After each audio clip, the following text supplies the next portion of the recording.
Well, I haven't done this in a while. I'm sorry I'm looking so casual, but I got a late start to the day. I just had a shower, I did my facial care routine, and I just can't be bothered to put on makeup right now. But this will mostly be a voiceover anyway, so I really don't think it matters. So I was struggling thinking about how to approach this video, how to word this video. I started writing a script, and when I write things, they have a tendency to sound too professional. Growing up with my mom, she used a lot of big words, had a very wide vocabulary, very knowledgeable in the English language, grammar, again, vocabulary. So just growing up around her, I started to pick up on a lot of words that she used. But I don't want to read a script. And then I thought, what did you love about your mom? What did you love about her? What were your favorite parts of her? What parts of my mom contributed to who I am today? It's not that hard. So I'll start by saying that one of the things I love most about my mom is her presence was always a ray of sunshine. As corny as that sounds, every time she pulled up to the house, Ari and I would just be looking out the window, waiting for her to get out of her car, which always took her like 10 minutes for some reason. So we would just be standing there waiting, and as soon as she got out of the car, her blonde hair was sparkling in the sunshine. And of course, as soon as she saw us, it was an immediate smile. She was so happy. She was always so happy around people. I remember one time specifically where she picked me up from elementary school in her Jeep, and she had 90s pop rock on, windows were all rolled down. It was a sunny California day, and she was wearing this bright orange, like high neck tank top, like workout tank top, her usual athletic attire. And I don't know why that image has just stayed in my head ever since, but it was a happy moment. When I think of like the happiest time with my mom, it always goes back to that. I loved how she could be put into any room of people and could socialize with every single one with ease. A lot of you know that I am not that way, and that is one thing that I wish she was able to pass over to me. I always admired how she could talk to anybody, make a conversation with absolutely anybody. And being the introvert that I am, I had no stress going to places with my mom because I knew she would do all the talking. She always had something to say. Never got socially tired. It was weird. She never got socially tired. And myself being an introvert, after today, you're watching this, I'm gonna need to be by myself for about 2 days. Not talk to anybody. Just to recover. She never got tired. She never ran out of energy. Ever. She'd be ready to go at 6 in the morning, and then her and I could be hanging out until 12 at night, just giggling and talking about goofy things. Not a word, but it makes sense in this situation, no? This is the way you said it. If I have any more, I'm just gonna act stupider.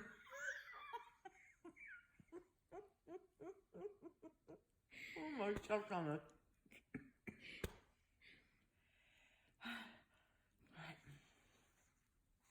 That's the funniest thing I ever heard you say. What are you doing? I can't wait to send this to Barbara.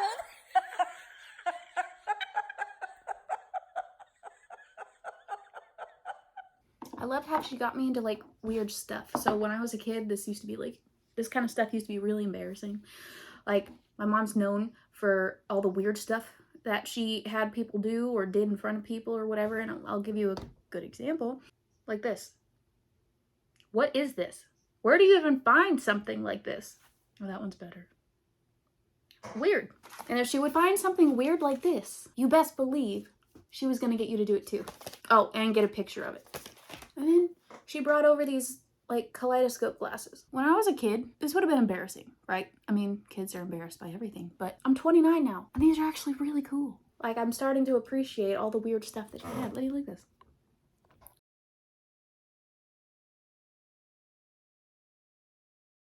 Like, they're so cool. She's also the reason why I love thrifting and going to garage sales. And guess what? Ari likes going now too. When I was Ari's age and my mom took me to a thrift store, again, it was boring. Now I love it. Not trying to sound consumeristic here, but I also loved that every time she would visit someone, she would have a gift. Always had a gift. Always had a gift bag with some kind of Clinique products or, you know, a piece of candy that she was into or one of your favorite things. She always brought you something. Always. I have enough Clinique facial care to last me a lifetime. If you went shopping with her and you saw something that you liked, she would buy it for you. Her and I went shopping and I found a set of 2 of these dyed agate crystal bookends. 2 of them. All I mentioned was how cool they were. That's all I said. But she also knew how much I loved crystals in general. She insisted that she buy them for me. Insisted. Whatever was important to you was important to her. She was also a very good listener. A very good listener. While she got distracted with casual conversations, if you sat her down and had a serious conversation with her about whatever was going on with you in your life, her eyes were glued on you. She actually heard you. In fact, that's going to be one of the hardest things to not have about her anymore. To have that undivided attention and to know that she was always there to lend an ear if you just needed to rant. And even when I would call her to rant or complain about something or whatever, I would have to reiterate at the beginning of every conversation, this is not me asking you to come down here. This is not me asking you for help. I just need to talk. Because if I didn't say that, she would drive her butt 45 minutes down to come see me just for the day to give me a break, to let me relax.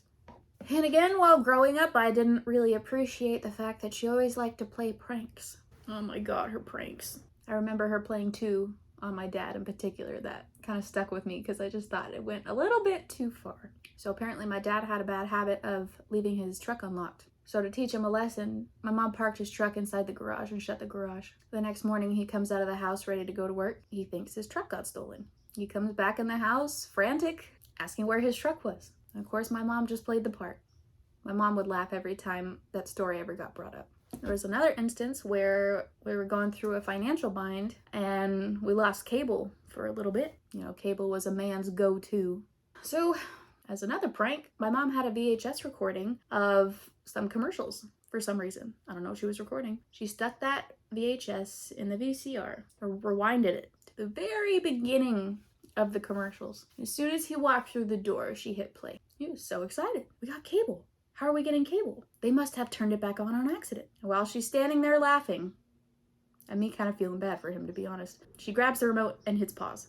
The look of disappointment on his face is still stuck inside my head. And those were just some examples. There's others when I was like 6 and I was sleeping in my bed and all of a sudden I felt someone tugging down on my leg. And then I woke up and I thought there was a monster under my bed and it was pulling me under my bed. It was just my mom. It scared the heck out of me. And while I hated those pranks, there's a little part of that's in me. Just a little bit.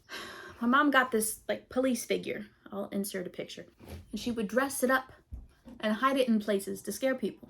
She did it to me a few times, put it in the bathrooms, she put it in closets. So I decided to give it a try. To Larry and his daughter.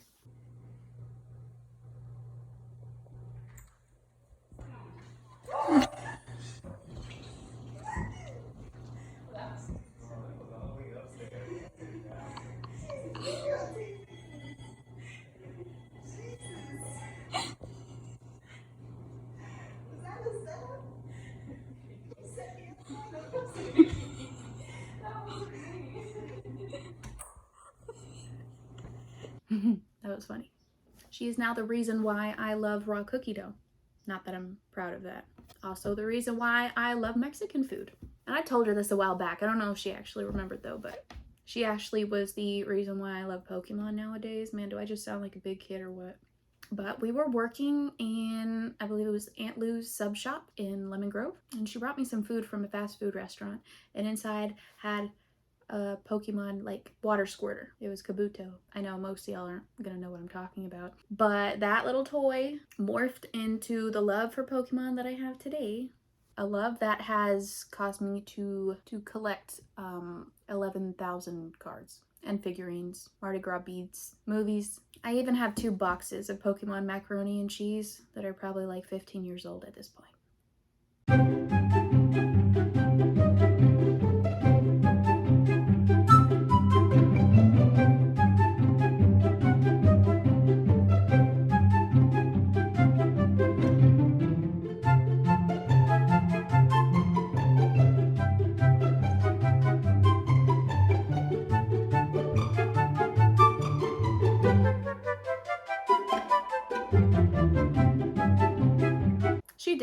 She did that to me.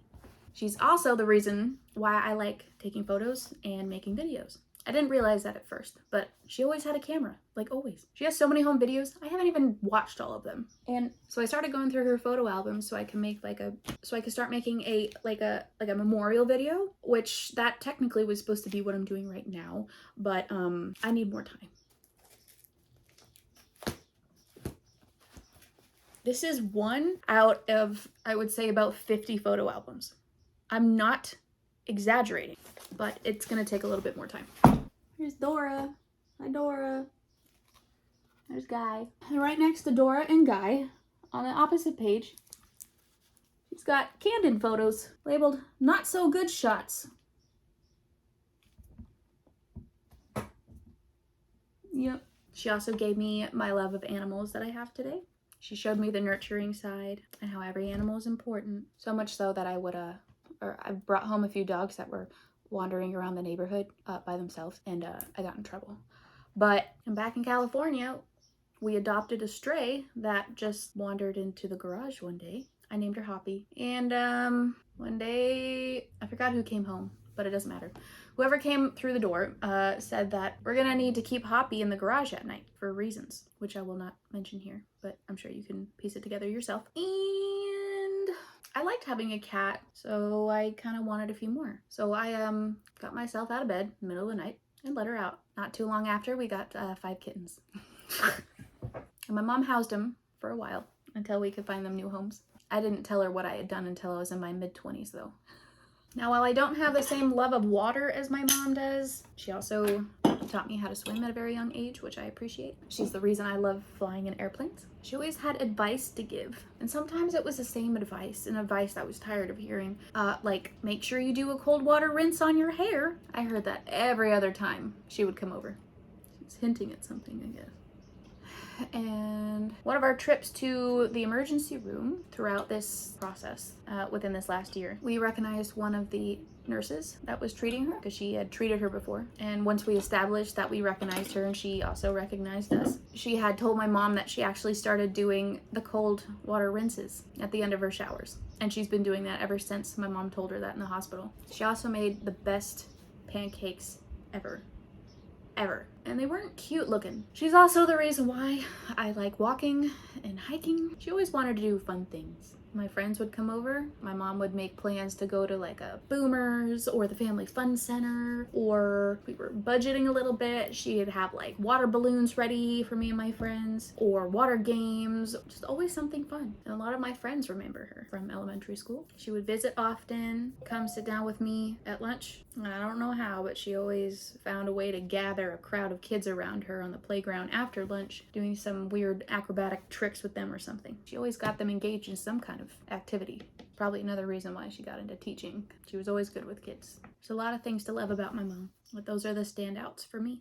And to say that she'll be missed is an understatement. I love you, Mom. Love you.